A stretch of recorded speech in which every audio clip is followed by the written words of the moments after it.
medo jiwo rowere mathuru kaendi mondo koro koyie to ndikrene somo go mag tije lwedo mani bo somo mar duola Tvet mageteno ni jopuonjre go eko oyudo puonj kod lony e yonendo mar ariya kane gilose kaonti ma Kisumu kotelegi kanyo kod apisa maduong' mag weche go eko mag somo mag tije mag lwedo e alwora mar East Africa mano kanyo mike Esther Ndicho.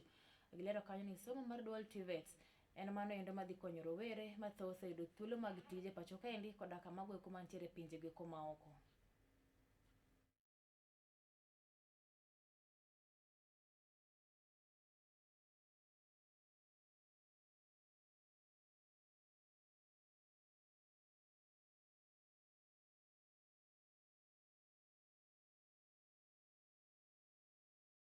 Dual Tibet, a concept was country all the way back in 2019. We have seen the concept works here in Kenya.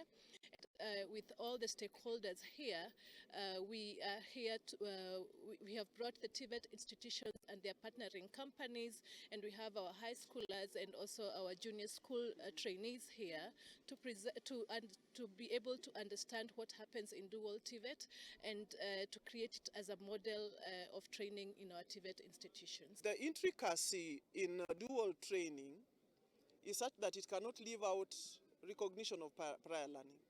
Because as we are looking forward to onboarding industry, we are not leaving out Juakali team. We are not leaving them out at all. We are bringing them on board to be certified, and then we are now able to send our students to them. Because once they are certified, then they are able to train our students with assured quality, given that we have standards. So the training is recommended not only in the country but also internationally, so that when we talk of Kazi Maju, we are able to churn out or to export labor workforce that is highly and technically relevant.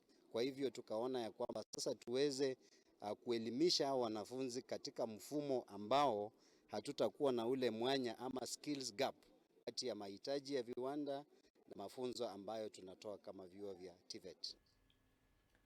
Zaneno Markala TV.